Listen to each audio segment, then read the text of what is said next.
الحمد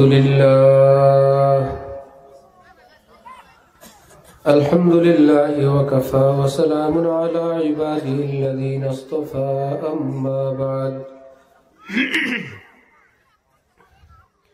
فأعوذ بالله من الشيطان الرجيم بسم الله الرحمن الرحيم فاذكروني أذكركم واشكروا لي ولا تكفرون صدق الله مولانا العظيم وقال رسول الله صلى الله تعالى عليه وسلم ما أسر من استغفر وإن عاد في اليوم 70 مرة وقال رسول الله صلى الله تعالى عليه وسلم من يضمن لي ما بين لحييه وما بين فخذيه أضمن له الجنة أو كما قال رسول الله صلى الله تعالى عليه وسلم মুআজ্জাজ হাজিরিন, আমি আল্লাহ পাক রব্বুল আলামিনের পবিত্র কালামের অংশ বিশেষ তেলাওয়াত করলাম এবং হযরত রাসূল করিম সাল্লাল্লাহু আলাইহি ওয়াসাল্লামের দুইখানা হাদিস শরীফ পাঠ করলাম। আল্লাহ পাক কোরআন শরীফ এবং হাদিস শরীফের সহিহ ইলম আমাদের সকলকে নসিব ফরমান। কোরআনে পাক এবং হাদিসে পাকের নূরে আমাদের জীবনকে সুন্দর করার, আলোকিত করার তৌফিক দান করেন। আপনারা যেভাবে শীতের দিনে দিনে জলসায় বসে আছেন, এখানে আসার পূর্বে আমরা গাড়ির মধ্যে বলতেছিলাম, সত্যিকার অর্থে আমরা বড় তাজ্জুব করি, অনেক বেশি অবাক হই। এই যুগে এই সমাজের মানুষেরা আল্লাহ দ্বীনের জন্য এখনো এতটুকুন কোরবানি করেন। আল্লাহ আমাদের সকলের এই কোরবানিকে কিয়ামতের নাজাতের উসিলা হিসাবে কবুল ফরমান। আমার ভাই, কিয়ামতের দিন আল্লাহ পাক আল্লাহর বান্দাদেরকে নিজ দয়ায় পার করবেন। হযরত সাহাবাই কেরাম নবীজিকে বললেন, আপনি তো আমলের জোরে পার হবেন, আপনার তো আমল আছে। নবীজি বললেন, লা ইল্লা আন ইয়াতাগাম্মাদানি আল্লাহু বিরহমাতিহি, আমিও পার হব আমার আমলের জোরে না, আল্লাহ পাক নিজের দয়ায় আমাকেও পার করবেন। আমল যাদের আছে, আমলের উপর ভরসা করা জায়েজ নাই। গুনাহ যাদের আছে, গুনার কারণে নিরাশ হওয়াও জায়েজ নেই। যাদের আমল আছে, আমলের উপর ভরসা করা জায়েজ নাই। খুব খেয়াল করে শুনবেন, আমলের উপর ভরসা করা জায়েজ আছে না নাই? নাই। বলতে পারবে না আমার আমল আছে, আমার কোনো চিন্তা নাই, এটা বলা যাবে না। যার গুনাহ আছে সে নিরাশ হইতে পারবে না, আমার উপায় নাই, আমার তো গুনাহ আছে, আমার উপায় নাই, এ কথা বলতে পারবে না। কারণ একজন মানুষের দেহে যত নাপাক লাগুক, গোসল করলে সে পবিত্র। 100 জন মানুষ যদি একটা পুকুরে গোসল করে, সবাই পবিত্র। 1000 জন যদি গোসল করে, সকলেই পবিত্র। ঠিক এমনি ভাবে আল্লাহ পাকের রহমতের সাগরে যদি এই পৃথিবীর সমস্ত মানুষ একত্রে তওবা করে, আল্লাহ পাক চাইলে সকলকে ক্ষমা করে দিবেন, রহমতের সাগরের কিছুই হবে না। এজন্য ইসলামের বিধান 2 প্রকার। যারা একদম নেক আমলওয়ালা, অনেক উঁচু স্তরের, তাদের জন্য একরকম। যারা একদম লো লেভেলের আর কিছু নাই, তাদের জন্য কিছু শিথিলতা, কিছু সুসংবাদ আরেক রকম।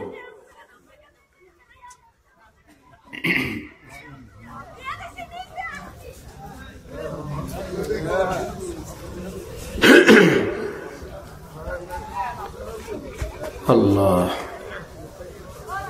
সাহাবায়ে কেরামের যুগে যারা ছিলেন তাদের বিধান ছিল একটু 19-20 হইলেই নবীজি অনেক অসন্তুষ্ট হইতেন। আখির যুগের মুসলমানদের ব্যাপারে নবীজি বলে গেছেন যে আমার উম্মত কেউ যদি কালেমা নিয়ে কবরে যায়,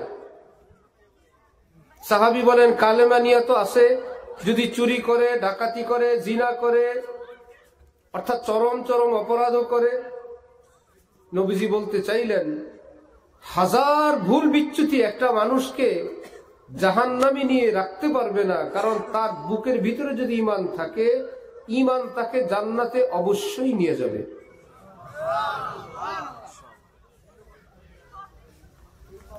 আমাদের দাদা পীর বিশ্বের শ্রেষ্ঠ একজন বুজুর্গ আলেম হযরত বলেন, হাতির পিঠের উপরে, মাথার উপরে একটা মাছি বসছে। মাছিটা একটু পরে তার কানের কাছে গিয়ে বলল, আমাকে ক্ষমা করবেন, কি ব্যাপার? আমি আপনার মাথার উপর বিনা পারমিশনে বসছি, আমার ওজনের কারণে আপনার কত না কষ্ট হয়েছে। হাতির কি কষ্ট হয়? হাতি বলবে, তুমি কখন বসছো আমি জানিও না। হাতির কাছে মাছি যেরকম তুচ্ছ, জানেও না। এই পৃথিবীর মানুষের সমস্ত পাপ, সমস্ত অন্যায়, সীমালঙ্ঘন, সমস্ত কবিরা গুনাহ আল্লাহর কসম, আল্লাহর কসম, আল্লাহর রহমতের কাছে এর চাইতে আরো তুচ্ছ, আরো হালকা। আমার কাছে বড়, আল্লাহর রহমতের কাছে কি ছোট। দুটোটা মনে করতে হবে, আমার গুনাহ অনেক বড়, আল্লাহর রহমতের কাছে অনেক ছোট। উল্টানো যাবে না, আমার গুনাহ এত বড়, আল্লাহর রহমত আমাকে ক্ষমা করবে না বা অমুককে ক্ষমা করবে না, তার অর্থ হলো রহমতের চেয়েও গুনাহটা বড়, এটা মনে করা যাবে না।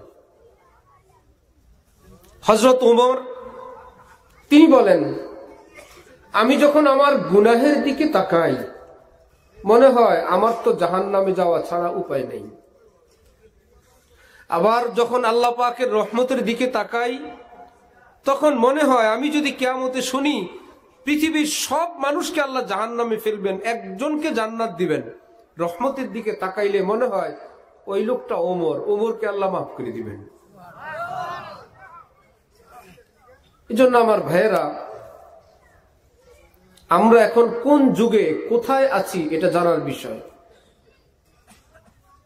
এই এলাকায় যদি কেউ একজন আরেকজনকে বলে, ভাই আপনার বাড়ি কোথায়?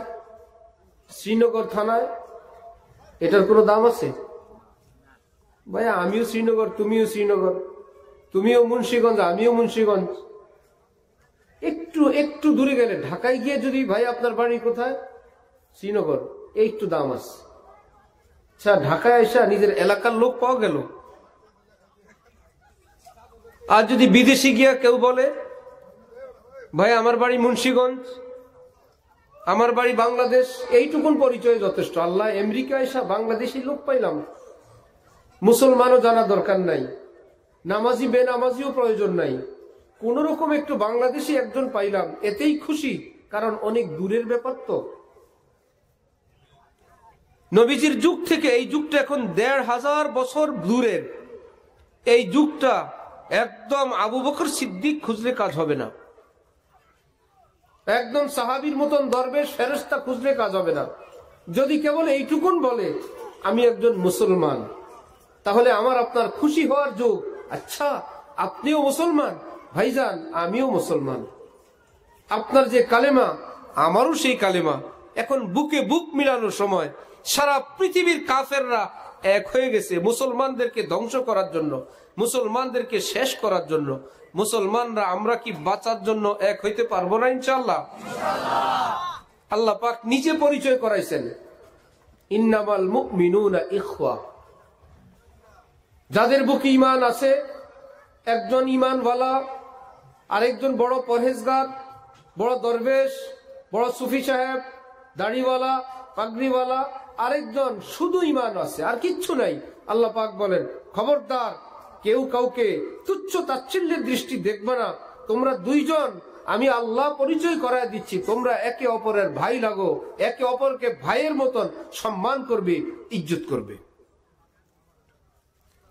আপনার এলাকায় যদি 4 ভাই হয়, একজন পাইলট, ডাক্তার, ইঞ্জিনিয়ার, কৃষক, কোন মিল আছে? পাইলট, ডাক্তার, ইঞ্জিনিয়ার, কৃষক। পাইলট সাহেবকে যদি জিজ্ঞাসা করেন কয় ভাই, 3 ভাই বলবে না 4 ভাই। ডাক্তার সাহেব 4 ভাই, ইঞ্জিনিয়ার সাহেব 4 ভাই, 4-এর মধ্যে একজনকে ওই লোকটাও, ওই কৃষক। আজকের পৃথিবীতে আমরা গর্ব করি আমাদের 200 কোটি মুসলমান, মানুষ হইল প্রায় 800 কোটি। মুসলমান কয় কোটি? এই মুসলমান কি সব নামাজি, দাড়িওয়ালা, পর্দানিশীন, পীরের মুরিদ, তবলিগের লোক? কোন রকম ঈমান আছে এখানে? হানাফি, শাফি, মালিকি, হাম্বলি, মাযহাবি, বেলা মাযহাবি, ভান্ডারি, মাজারি, পীর সাহেব, হক, বাতিল যা আছে ভাই, কাটা দিলেই তো কমে যায়। লোক বাড়ানো দরকার। সবাইকে নিয়ে আমরা 200 কোটি। যদি বলেন যে না এ বাদ, কম্বলের লোম বাঁচলে কিছু থাকে? কম্বল তো লোম দিয়েই হয়, পুরা কম্বলই তো লোম।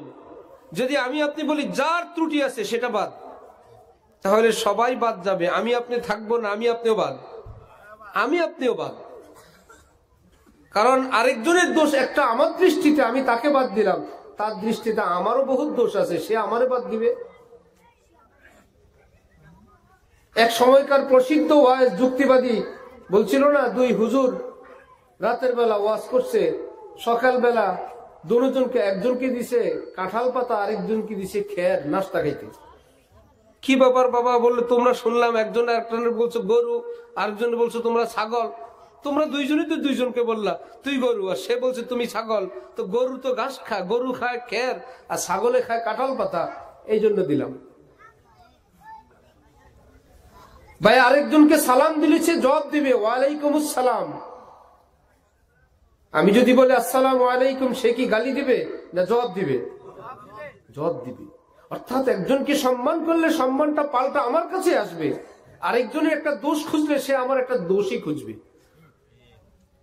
হ্যাঁ এত ভালো, তার কি আছে, তাকে খোটো করো। এই জন্য এই যুগটা হলো দোষ খোঁজার যুগ না। হযরত মাওলানা ইলিয়াস সাহেব রাহমাতুল্লাহি আলাইহি দাওয়াত ও তাবলীগের বর্তমান যে প্রচলিত ভাবে সারা পৃথিবীতে চলছে, 6 উসুল কেন্দ্রিক, নিজামউদ্দিন কাকরাইল কেন্দ্রিক, হযরত ইলিয়াস সাহেব চালু করছেন। ভারতের মেওয়াতে দাওয়াত দিতে গেছেন। হযরত মাওলানা ইলিয়াস সাহেব রাহমাতুল্লাহি আলাইহি গেলেন দাওয়াত দিতে। এক এলাকার মুসলমান, তারা বলে আমরা মুসলমান, হিন্দুদের যত পূজা আছে সব করে, নিয়মিত করে। ভাই কেমনে মুসলমান তোমরা? বলল আমরা মুহররমে তাজিয়া মিছিল দেই, হায় হোসাইন হায় হোসাইন, আমরা এটা করি। এটা তো কোনো অমুসলিম করে না,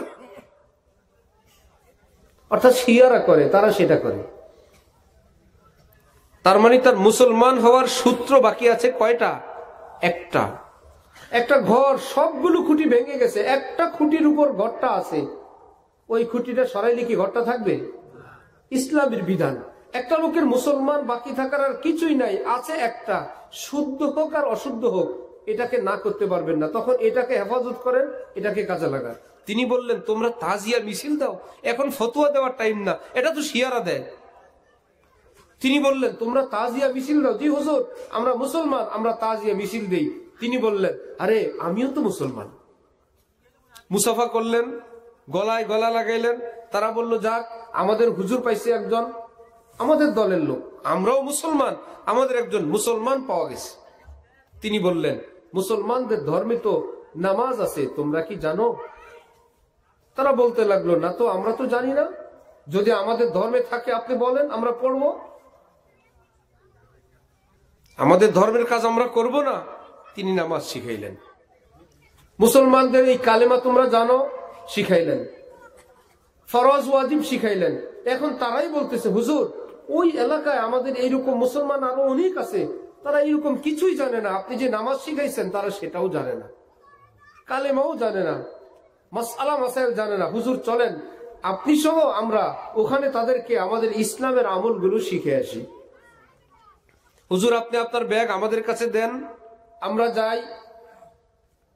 জার্মানি এয়ারলাইন্সে একজন উচ্চ পদস্থ কর্মকর্তা জিদ্দায় থাকেন, জামাল আখতার সিদ্দিকী, হযরতওয়ালা করাচির খলিফা। উনি বলেন, আমি ফ্রান্সে সফর করি, হাজার হাজার ছেলে পেলে নারী পুরুষ এমন পাওয়া গেছে তার দাদা মুসলমান ছিল, যার দাদা মুসলমান, কিন্তু বাবা, তার বাবার পরের নাতি, তারা বলে আমরা কোনো ধর্ম জানি না, আমরা এই দেশে থাকি, খাই লই, কাজ করি, আমাদের জানাও নাই আমরা কোন ধর্মের। তিনি বলেন, আমি বলি তো তারা কান্নাকাটি করে, তারা ইসলাম গ্রহণ করে দলে দলে। মেওয়াতের মুসলমানরা এই করতে লাগলেন। একদিন ইলিয়াস সাহেব দাওয়াত দিতে বের হইলেন, একটা যুবক লোককে দাওয়াতের কথা বললেই সে হযরতের উপর কঠিন ভাবে আক্রমণ করে বসছে। তিনি বুক চাপা দিয়া, মুরব্বী মানুষ, বসে গেলেন। ওই লোকটা লজ্জিত হইল, হা হুজুরকে আমি আঘাত করলাম। উঠলেন, উঠে বললেন, ভাই আপনা তো কর লিয়া, আব মেরি সুন। তোমার যা মন চাইছে তুমি তো করছো ভাই, থাপড়াইতে মন চাইছে, মারতে, আমি তো কিছু বলি নাই, এবার আমার একটু কথা শুন ভাই। সেই লোকটা অবাক, এ আবার কোন লোক যাকে আমি মারলাম, সে আঘাত খেয়ে এখন বলতেছে মাফ করো, তোমার কথা শুনবো। এখন সে বলতেছে, পহলে মাফ কর ফির শুনুঙ্গা, আমি যে তোমাকে মার দিছি, আগে আমারে মাফ করো, তারপর তোমার কথা শুনবো। ইলিয়াস সাহেব রহমতুল্লাহ আলাইহি বললেন, ঠিক হ্যাঁ ভাই, মাফ কর দিয়া, ঠিক আছে ভাই, আমি তোমাকে মাফ করে দিলাম, আব শুন, এখন শুনো। ऐ दोस्त अय्याम जब भले आते हैं घात मिलने की वो खुद आप ही बतलाते हैं। আল্লাহ পাক যখন কাউকে নিজের আপন বানাইতে চান, কোনো না কোনো উসিলায় মনের ওই পাথর গলতে শুরু করে, ওই লোকের মনের মধ্যে কম্পন সৃষ্টি হয়ে গেছে, আমি কার পালায় পড়লাম, কাকে আঘাত করলাম। এখন কথা বলতেছেন, ইলিয়াস সাহেবের পিঠির উপর গাঠটি, এর মধ্যে পানি রুটি। ওই যুবক বলতেছে, ঠিক আছে কথা বলেন, ব্যাগটা আমার কাছে দেন, আপনি মুরব্বী মানুষ। এই তো কাজ শুরু হয়ে গেল। এখন ব্যাগ নিয়ে কথা শুনতেছে আর আস্তে মাথা নিচু হচ্ছে। হযরত আব্দুল্লাহ ইবনে ওমর বলেন, মসজিদের মধ্যে একটা লোক কাপড়ের গাঠটি টেনে নিয়ে যায়, দেখো তো লোকটাকে, একটু গরম দিয়ে বললেন। সবাই এসে বলল, উসামা ইবনে যায়েদ ইবনে হারেসা। এর আগে তিনি বলতেছিলেন, ইস এইরকম একটা কাজের লোক যদি আমার থাকতো, এইরকম একটা শক্তিশালী লোক যদি আমার থাকতো। আবার দেখতো লোকটাকে কাপড় টেনে টেনে যায়, একটু গরম ভাষায় বললেন। একটু পরে শুনলেন, ওহো নবীজির কলিজার টুকরা উসামা ইবনে যায়েদ, এর ব্যাপারে আমি এরকম কথা বলছি। যখনই আব্দুল্লাহ ইবনে ওমর শুনলেন এ তো নবীজার প্রিয়, বাবাও প্রিয়, ছেলেও প্রিয়, সে উসামা ইবনে যায়েদ, বুখারী শরীফের হাদিস। আব্দুল্লাহ ইবনে ওমর মাথাটা নিচু করলেন, মাটির মধ্যে আঙ্গুল দিয়ে খুঁড়তেছেন আর লজ্জিত হইলেন, আরে আমি তো চিনতে পারি না, আমি কার ব্যাপারে কি ধারণা করলাম। আমার ভাই, ভুল হইতে পারে, বাবা জান আব্বা জান হযরত আদমেরও ভুল হয়েছে, ইবলিসেরও ভুল হয়েছে। ইবলিস নিজের ভুলটাকে রক্ষা করার জন্য অনেক কলা কৌশল করছে, চিরদিনের জন্য সে বিতাড়িত হয়েছে। আব্বা জানের একটা অ্যাক্সিডেন্ট হয়েছে, অনিচ্ছাকৃত ভুলবশত আব্বাজান ছলছাতুরি করেন নাই, চিৎকার করছেন, রব্বানা যালামনা আনফুসানা ওয়া ইল্লাম তাগফির লানা ওয়া তারহামনা লানাকুনান্না মিনাল খাসিরিন। আল্লাহ আমার তো ভুল হয়ে গেছে, আমি তো অ্যাক্সিডেন্ট করে ফেলছি। আহা, সন্তান যত ভুল করুক, মায়ের কাছে গিয়ে যদি বলে, মা আমাকে মাফ করে দেন, মা আমাকে মাফ করেন, সেই মা সন্তানের আগে নিজেই কান্না শুরু করে, বাবা মাফ করেন। সন্তানের বুকে কান্না শুরু হয় নাই, বাবার দিল গরম হয়ে যায়। মা যেরকম মা শুনলে সইতে পারেন না, রব্বুল আলামিনের কাছে কেউ যদি রব্বি বলে ডাক দেন, আল্লাহর কসম, আল্লাহর রহমতের সাগরে ঢেউ শুরু হয়ে যায়। কোরবানির হাটে গরু বিক্রি করতে গরুওয়ালা নেয়, তার তো উদ্দেশ্যই বিক্রি করবেন, পয়সা পাইলেই তো তিনি খুশি, কিন্তু বিক্রি করার পর ঠাই দাঁড়ায় আছে, চেহারা সুরত অন্যরকম, লাল, গালগুলো ফুলে যাচ্ছে। এখন গরুর রশি আমরা হাতে নিলাম, 1 লাখ 1.5 লাখ তাকে দিলাম, চোখ থেকে টপ টপ করে পানি পড়তেছে, গরুর গলায় জড়ায় ধরে 2টা চুমু খাইতেছে, কপালে একটু হাত বুলাইয়া দিচ্ছে। কি ব্যাপার হুজুর? বুঝবেন না, পালা জিনিসের জ্বালা আপনারা বুঝবেন না। ওকে আমি পালছি তো, 1টা বছর আমার কাছে রাখছি, আমি জানি ওরে আমি পালছি, ওর সঙ্গে একটা মায়া হয়ে গেছে। গরুর চোখ থেকেও পানি পড়ে, মালিকের চোখ থেকেও পানি পড়ে। আহা, পালছিলই তো পালার জন্য, বিক্রি করার জন্য। রব্বুল আলামিন বলেন, আমিও তোদেরকে পালি, তোদের জন্য আমারও ভীষণ মায়া। আমাকে যদি কেউ ডাক দেয় রব্বি, আমিও তখন তাকে ক্ষমা করার জন্য বেকুলের মতন, অস্থির হওয়ার মতন আমার রহমত তাকে খুঁজতে থাকে। বাজ আ, বাজ আ, हर आंचे हस्ती बाज आ, घर काफिरो गबरो बुत परस्ती बाज आ, ई दरगाए माँ दरगाए ना उम्मीदी नीस सदबार अगर तौबा शिकस्ती बाज आ। অনেক মায়েরা ভুলবশত কখনো ছেলেকে বকা ঝকা দেন, কখনো বদদোয়াও দেন, এমনকি আযাব গজবের কথাও বলে বসেন, এমনকি মৃত্যুর জন্য বলেন। এত মানুষ মরে, সে মরল না? এত মানুষকে সাপে খায়, তাকে খাইলো না? এত মানুষ অ্যাক্সিডেন্ট করে, সে করলো না? এইরকম কথা বলে। আবার বলে আল্লাহ আর তার মুখ দেখাও না, আল্লাহ আমার মৃত্যু হইলে সে যেন জানা যায় না আসে, আল্লাহ এসা তেসা।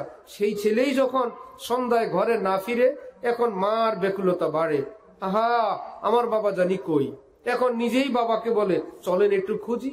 বাবা একটু পরীক্ষামূলক বলে না, আমি যাব না। মা নিজে হারিকেন নিয়ে, লাইট নিয়ে এখন এদিক সেদিক খোঁজে আর চিৎকার করে, বাবা তুই কই? সকালবেলা যাকে বদদোয়া দিছে, সন্ধ্যায় মা তাকেই খুঁজতে থাকে। এখন নিজেই বলে লাইট মারে আসছে, পানিতে নামে নাকি সাপে কাটলো, এই ঘর ওই ঘর খবর নিয়ে একা কান্দে আর চিৎকার করে, বাবা তোকে ছাড়া আমি বাঁচবো না, বাবা তুই না ঘরে না আসলে আমি খানা খাবো না। রব্বুল আলামিনের রহমত ওই মায়ের চেয়ে যাদেরকে একটু বকা দিছিলেন আল্লাহ, নামাজ না পড়লে শাস্তি দিব, রোজা না রাখলে শাস্তি দিব, হকের উপর না চললে আযাব গজব দিব, সেই রব্বুল আলামিন তার রহমত পাঠায় বান্দাকে খোঁজেন। শোনো বান্দা, আল্লাহ আমাকে পাঠাইছেন। আল্লাহ পাক বলছেন তুমি যদি ফিরে আসো, আল্লাহ তোমার জীবনে সব মাফ করে দিবেন, কিচ্ছু রাখবেন না। সেই সন্তান যাকে সকালে বদদোয়া দিছে, খুঁজে পাওয়ার পর মা তাকে বুকে জড়ায় ধরেন আর বলেন, মা তো রাগের চোটে বলছি। মা কি সত্যি সত্যি বলছিলাম?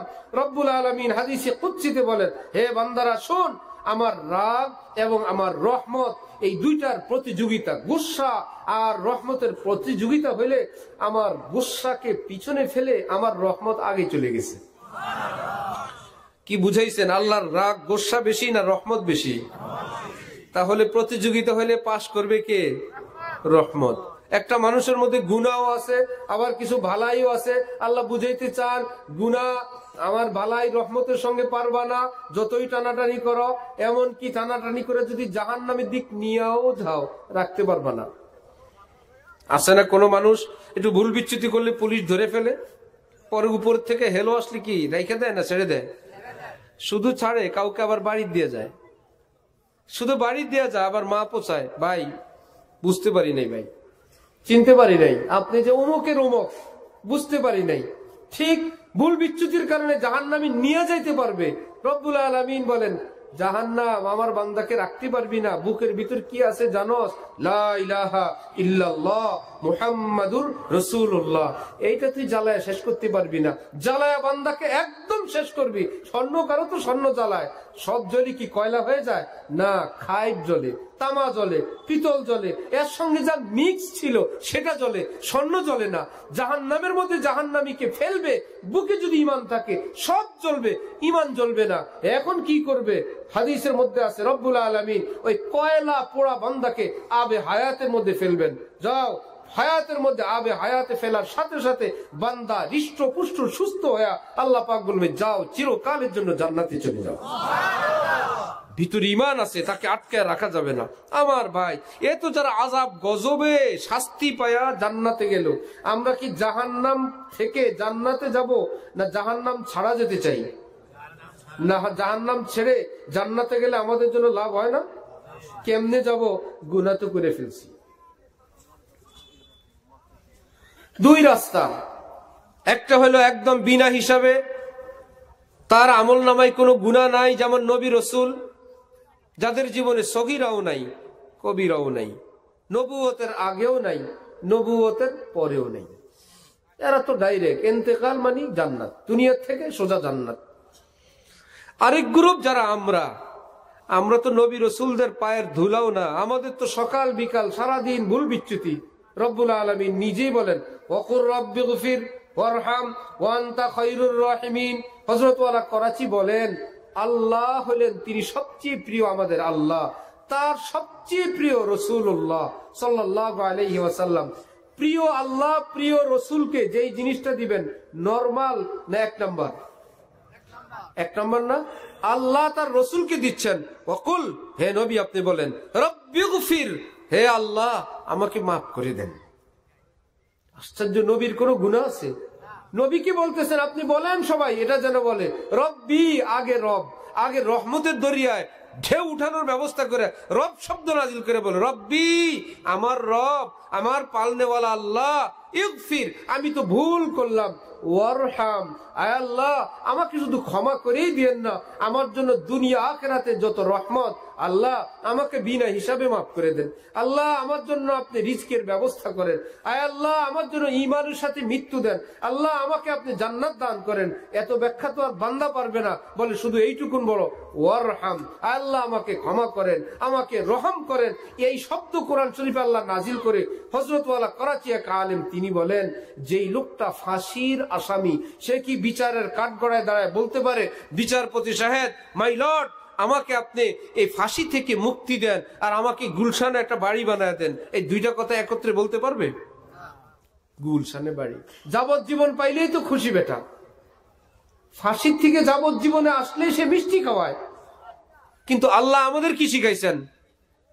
যে বলো রব্বি, হে আল্লাহ আমাকে জাহান্নাম থেকে আপনি নাজাত দেন, আমি তো নিশ্চিত জাহান্নামী। ওয়ারহাম, গুলশানে বাড়ি না, আল্লাহ জান্নাতুল ফেরদাউসে আমার বাড়ির ব্যবস্থা করে দেন। এই দুই জিনিস কেমনে হয় ভাই? যে আপনার মাথায় বাড়ি দিছে সে সর্বোচ্চ আপনার কাছে ক্ষমা চাইতে পারে, ক্ষমা চাওয়ার সাথে সাথে এটা বলতে পারে আমারে মাফ করে দেন আর আমাকে 1 কোটি টাকা দেন?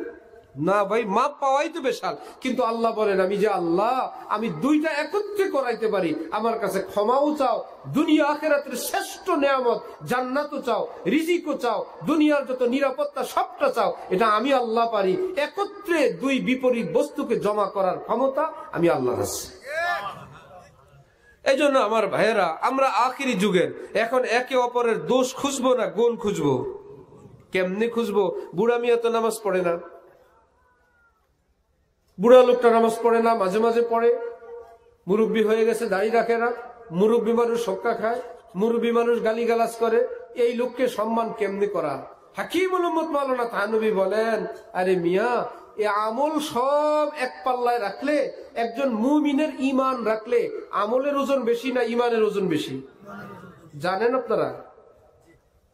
সারা পৃথিবী 7 আসমান 7 জমিন এক পাল্লায়, মুমিনের ঈমান এক পাল্লায় রাখলে ঈমানের পাল্লা ভারী হয়ে যাবে। হযরত থানভী বলেন বন্ধু, যদি কোনো মুরব্বী মানুষকে তুমি দেখো এইরকম ভুল বিচ্যুতির মধ্যে আছে, তখন তুমি মনে মনে ভাববা আছে কিছু আমলের কমতি, কিন্তু বুকের ভিতরে ঈমান যেটা আছে এটা তো পাহাড়ের থেকে ওজন।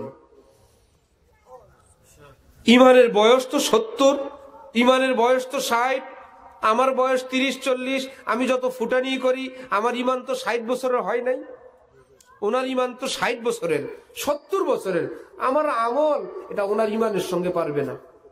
সুতরাং উনি সম্মানের পাত্র। ভুল বিচ্যুতি এটা হলো রাজার ছেলের গায়ে ময়লা, গোসল দিলেই পবিত্র। ওনার একটু ভুল বিচ্যুতি আছে, তওবা করলে আল্লাহ পাক পাক বানিয়ে দিবেন। আমাদের উস্তাদ ঢাকা লালবাগ মাদ্রাসার হযরত আব্দুল মজিদ ঢাকবি হুজুর, আমরা হুজুরের কাছে ঢালকা নগরে একটু পড়ার সুযোগ হয়েছে। হুজুরের বাসায় দিনের বেলায় চোর ঢুকছে, ড্রয়ার খুলে টাকা নিয়ে যায়। হুজুরের স্ত্রী বললেন চোর চোর, হুজুর বলতেছে চুপ চুপ, মানে চুপ মানে টাকা নিয়ে যাচ্ছে। তো হুজুর বলতেছেন দিনের বেলায় আমরা ঘরের মধ্যে, এই লোকটা টাকা নিতে আসছে, তার অল্প দরকারে আসে নাই, টাকার অনেক ঠেকা। শুনতেছেন? অল্প প্রয়োজনে এত বড় রিস্কে সে আসে নাই। হুজুরের বিবি বললেন, দর বেশি করেন না, এতই যদি দিতে মন চায় ডাইকে দিয়ে দেন, চুপ থাকলে তো ওই লোক চোর হইল আর আমরা তার চোর হওয়ার কাজে সহযোগিতা করলাম। আলেম ওলামাদের বউরাও তো একটু ফতোয়া জানে যে ওই লোকটা চোর হইলো আর আমরা চুপ থেকে চুরির কাজে সহযোগিতা করলাম না, আপনি দিল ডাইকে দিয়ে দেন। এই লোকটা তো আপনি চোর বানাইলেন, আপনার টাকাও গেল, ওই লোকটা চোরও হইল। হুজুর বললেন কি, আমার হক আমি যদি মাফ করে দেই তখন কি আর চোর থাকবে? আমি যদি আল্লাহরে বলি, আল্লাহ আমার ভাই আমার টাকাগুলো নিচে আমি মাফ করে দিলাম, তাহলে কি আল্লাহ পাক তার নামটা চোরের খাতায় রাখবে? আহা, একজন মানুষ যদি তিনি বলেন নিলে আমার হক নষ্ট করছে, আমি মাফ করে দিলেই তো আমার ভাই মাফ পেয়ে যায়। রব্বুল আলামিন সারা পৃথিবীর মানুষকে বলছেন, আমার বান্দা নষ্ট করলে আমার একটু হক নষ্ট করছে, তোমার কি? চুপ, গীবত করবে না, আমার বান্দাকে আমি মাফ করে দিব, তুমি চুপ থাকো, গীবত হারাম। উমুকে নামাজ পড়ে না, তোমার চরখায় তুমি তেল দাও। উমুকে হোক্কা খায়, তোমার সমস্যা কি? উমুকের ঘরে সমস্যা, তোমার কি? গীবত হারাম। মানে আরেকজনের কোন দোষ ত্রুটি পিছনে চর্চা করাই হারাম।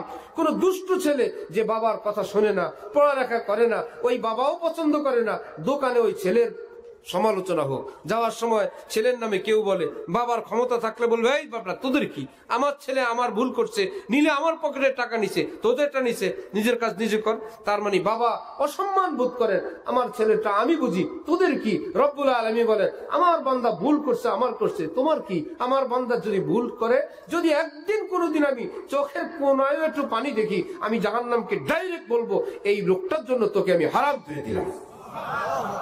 আমার এই ক্ষমতা, আমি অর্ডার করলেই সেটা হয়ে যায়। তাহলে একজন বয়স্ক লোকের ভুল বিচ্যুতি থাকলে তাকে সম্মান করার কি অর্থ? তিনি প্রবীণ ইমানদার, তিনি পুরানা ইমানদার, তিনি বয়স্ক ইমানদার। একজন বয়স্ক মুমিনের মর্যাদা তার সমাজে, নবীর মর্যাদা তার সমাজে যেমন। কার বাপ কার চাচা সেটা জানার প্রয়োজন নাই, তিনি একজন বয়স্ক মুরব্বী। পাকিস্তানের সিন্ধ এলাকা আছে একটা, সেখানে সৈয়দ আওলাদে রসুল এর বংশের কিছু লোক আছে। কোন একটা শক্ত অপরাধী, কোন একটা ছেলে মেয়ে, এলাকার কোন লোক কঠিন অপরাধী হয়ে গেছে, তার বিচার হবে 10 বেত হোক, জরিমানা হোক। ওই পঞ্চায়েতের নিয়ম, আওলাদে রসুল নবীজির বংশের কোন লোক এসে যদি বিচার কার্যালয়ে এসে বলে, আমি সৈয়দ, আমি এই অপরাধীর জন্য সুপারিশ করতেছি, তাকে আপনারা মাফ করে দেন, ওই পঞ্চায়েতের ফয়সালা এটাই, সৈয়দ যদি আওলাদে রসুল এসে যদি সুপারিশ করে, এই অপরাধীকেও তারা মাফ করে দেয়। কিয়ামতের দিন আল্লাহ পাক বিচার কাজ শুরু করবেন, কিন্তু করতেছেন না। সব নবী রসুলদের দীর্ঘ প্রসেসের পর সবাই শেষে নবীজির কাছে আসবেন। নবীজি বলবেন, আনালাহা আনালাহা, আমি পারবো বেটা, তোরা আল্লাহর সঙ্গে কথা বলতে পারবি না। এইবার তিনি আল্লাহ পাকের সামনে সিজদায় পড়বেন। কেমনে আল্লাহর সঙ্গে কথা বলতে হয় নবীজি ভালো জানেন।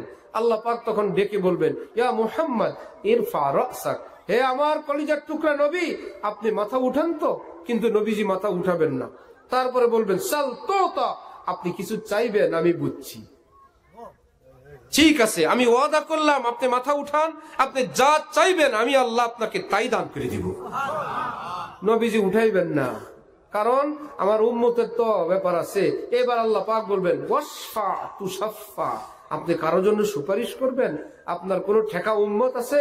শাফাআতি লিআহলিল কাবাইরি মিন উম্মতি, নবীজির রওজায়ে পাকের পাশে সোনালী অক্ষরে লেখা।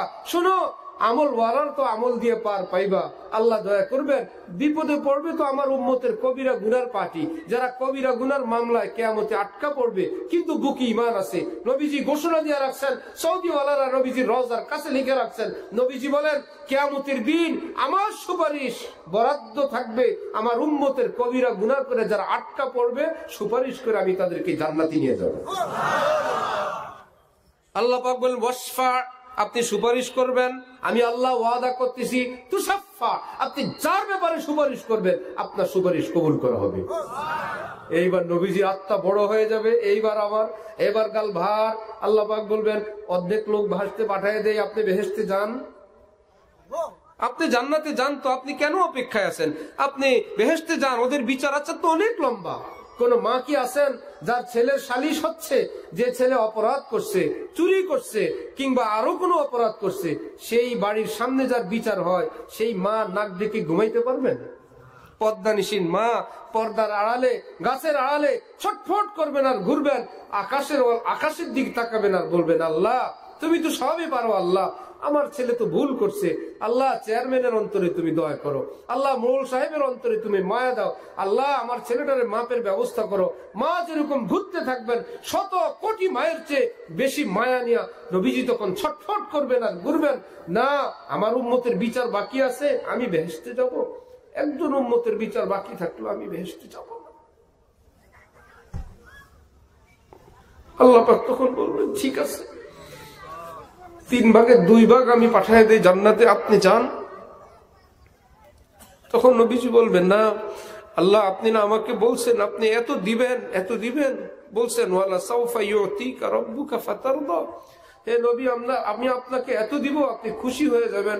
আল্লাহ আমি তো খুশি না। আল্লাহ পাক বলবেন, আপনি কি করলে খুশি হবেন? তখন তিনি বলবেন, আমার উপর ঈমান আননেওয়ালা, আপনাকে মাননেওয়ালা, যাদের বুকে সামান্য ঈমান আছে, আল্লাহ আজকে যদি সবাইকে আপনি জান্নাত দেন আমি এতে খুশি হব। আল্লাহ পাক তখন বলবেন, ঠিক আছে, আমি আগেই ওয়াদা করছি, আপনি যা বলবেন আমি সব কবুল করব, সব ঈমানওয়ালাদেরকে আমি জান্নাত দান করে দিলাম। এই জন্য আমার শেখ ঢালকানগর হযরত আরিফ বিল্লাহ মাওলানা শাহ আব্দুল মতিন সাহেব দামাত বারাকাতুহুম বলেন, কোন মুসলমানকে তুচ্ছ করো না ভাই, আল্লাহ পাক তাকেও যদি মাফ করেন তোমাকেও মাফ করেন, জান্নাতে যাইবা, দেখবা সেও বেহেশতে তুমিও বেহেশতে। খোঁজ নিয়ে জানবা, আল্লাহ দয়া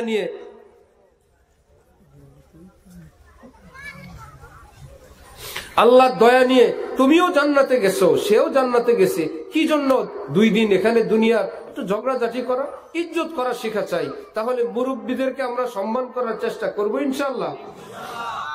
এরপরে হইল ছোটরা, যাদের তো ঈমান নাই। এইবার হযরতওয়ালা করাচি হযরত থানভী বলেন, ছোট সেও যদি ভুল করে তাহলে মুরব্বী এখন তার ব্যাপারে কি ধারণা করবে, তার তো অত বয়স্ক ঈমান নাই।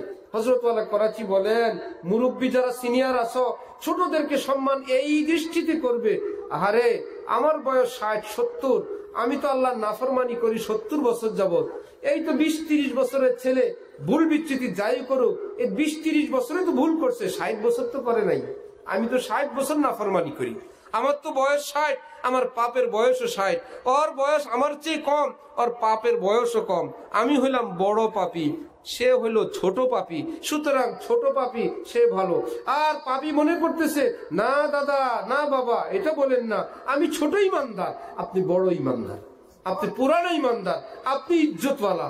মাল্লাম ইয়ারহাম সাগীরানা ওয়ালাম ইউক্কির কাবীরানা ওয়ালাম ইউবাজ্জিল আলিমিনা ফালাইসা মিন্না। নবী বলেন, আমার উম্মত যদি থাকতে চাও বড়দেরকে সম্মান করো।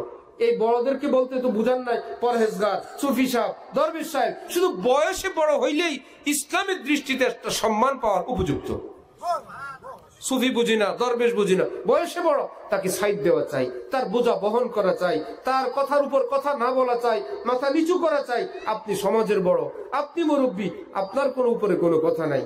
আমার গ্রামের পাশের গ্রাম একটা লোক ব্যবসা করে মিটফোর্ডে, কয়েকদিন আগেই তার সঙ্গে দেখা পরিচয়, আমি অবাক হইলাম। সে বলে, আমি গ্রামে আসি, আমি থাকি, আমার গ্রামে 2 জন মুরব্বী আছে, ওনাদের সঙ্গে, যেহেতু আমার আব্বা নাই, আমি ওনাদের কথা ছাড়া আমি কোথাও একটা টাকাও দান করি না, আত্মীয় না কিছু না। বলে, আমাদের গ্রামের সবার মুরব্বী তো এখন উনি আছেন, আমি কিছু ওনার ছাড়া খাই না, আত্মীয় না, পরিচিত না।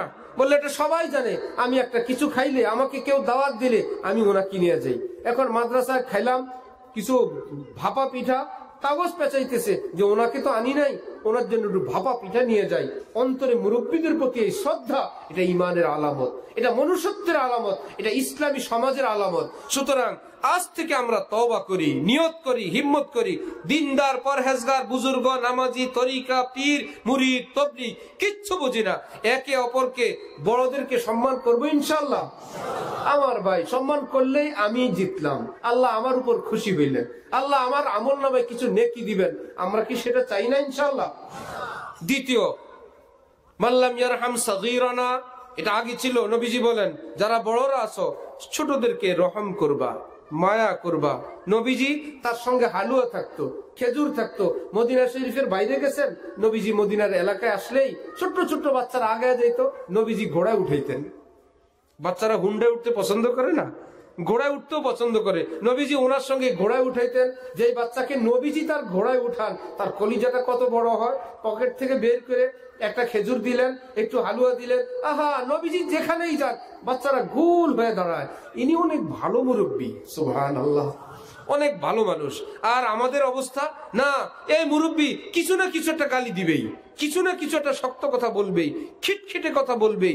এইরকম মেজাজ থেকে তওবা করা চাই, নরম মেজাজ থাকে। ফাবিমা রাহমাতিম মিনাল্লাহি লিনতা লাহুম। কোরআনে পাক আল্লাহ পাক বলেন, হে নবী, আল্লাহর রহমতে আপনার ভাষা কত নরম, কত কোমল, কত আকর্ষণীয় আপনার ভাষা। ওয়ালাউ কুনতা ফাজ্জান গালিজাল কলব লানফাজ্জু মিন হাওলিক। আপনি যদি কর্কশ ভাষী হইতেন, আপনি যদি কটু ভাষী হইতেন, আপনার মুখ, আপনার কাছ থেকে সকলে পালায়ে চলে যেত।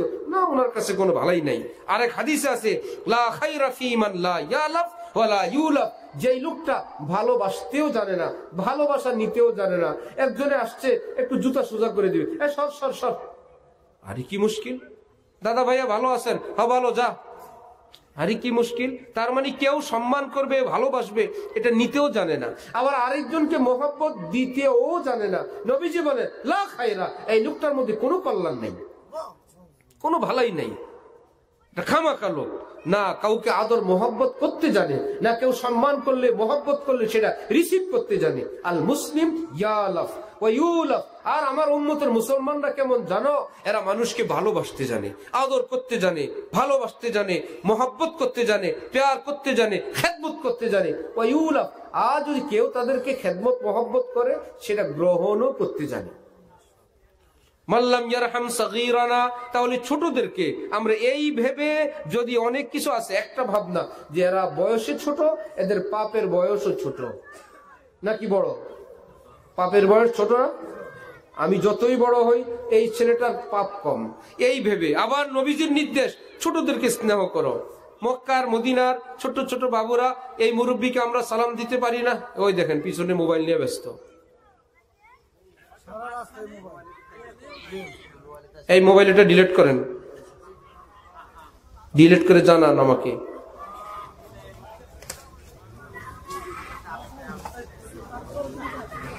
করছেন ভাই?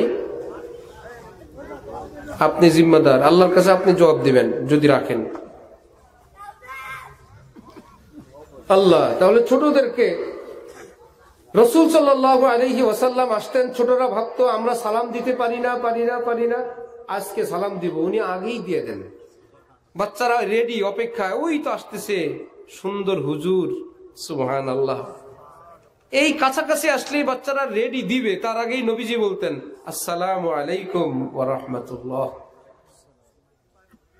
এইবার আবার আগামী তারিখে দিব, আগামী তারিখ পর্যন্তই নবীজি সালাম দিয়ে দিতেন।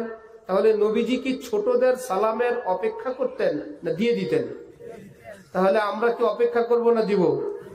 ছেলেকে বলবো সালাম দাও, মাদ্রাসার ছাত্র সালাম দাও, বউরে বলবো সালাম দাও। দেও দাও বলা সুন্নত না, সালাম দেওয়া সুন্নত। জন্মের পরে বাচ্চা যে আমাদেরকে বাবা ডাকে, মা ডাকে, ওই বাচ্চা জন্মের পরেই বাবা মা ডাকে না বাবা মা আগে ডাকে?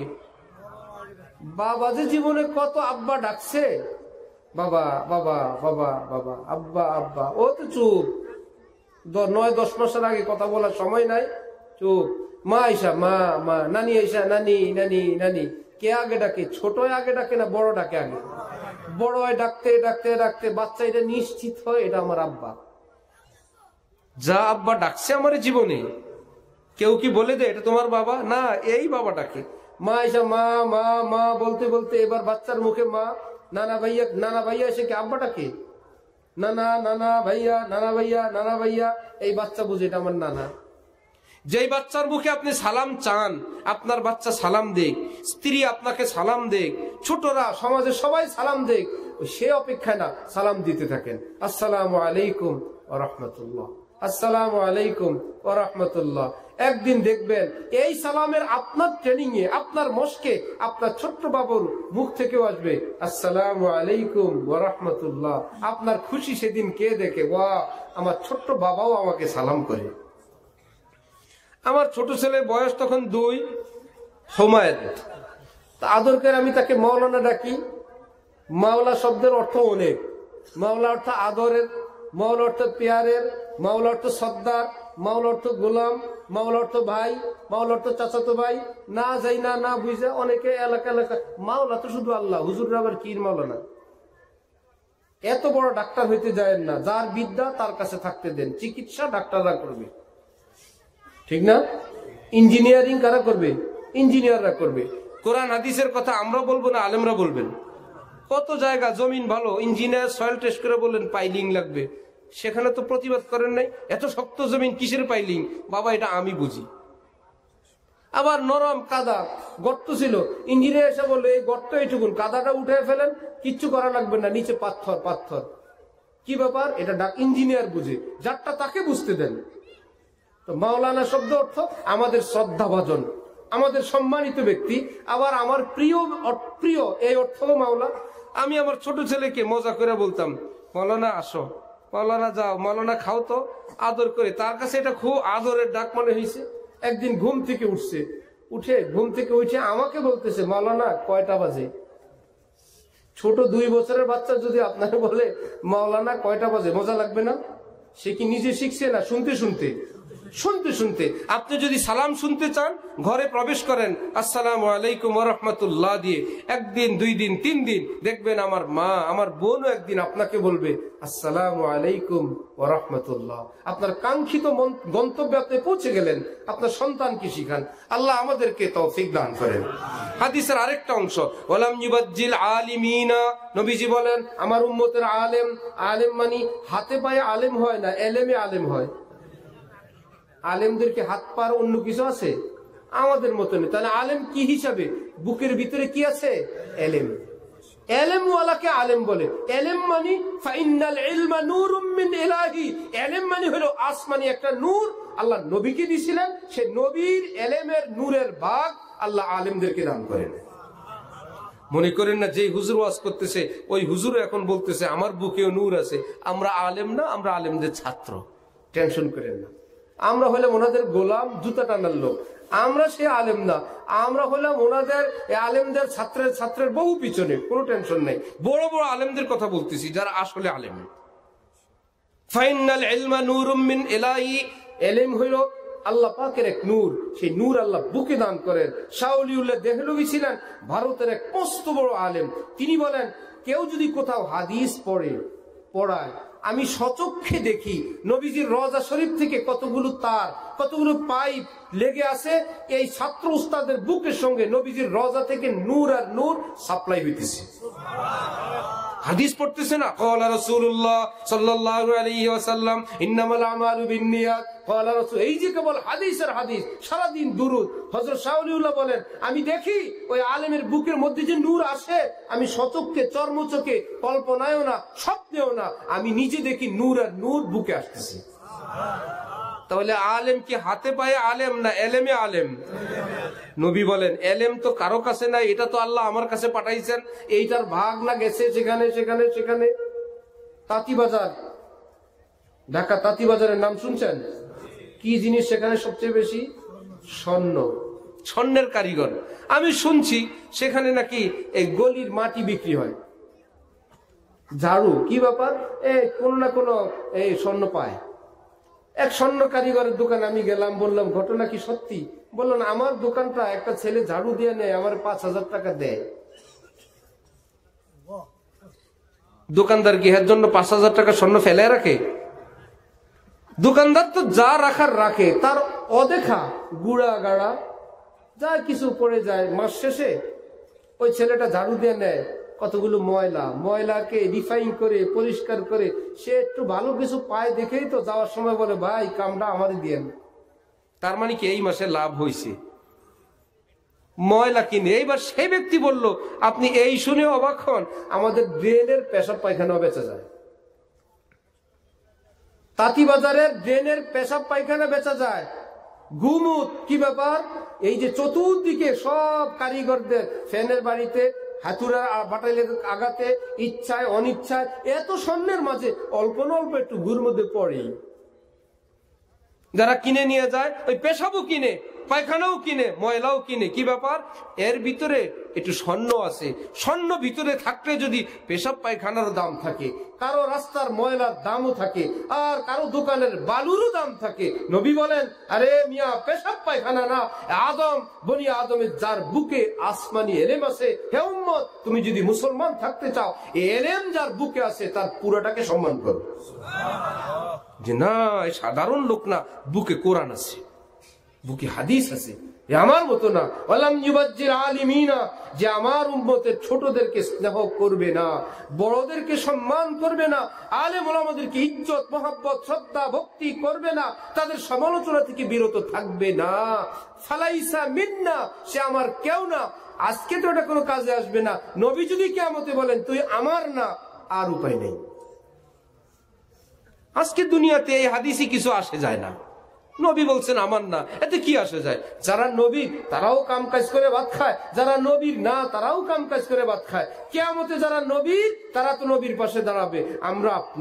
আমরা আপনার কথা মতো এই সেই করছিলাম, আমরা তো বিপদে পড়ছি। নবী বলবেন হ্যাঁ আমি তোমাদের সুপারিশ করব, কিন্তু যাকে বলবেন ফালাইসা মিন্না, তুমি তো আমার না, সেদিন তো বড় বিপদ। আমার ভাইয়েরা, আমরা আখিরি যুগে আছি। আমি শুরুতেই বলছি, মনে আছে?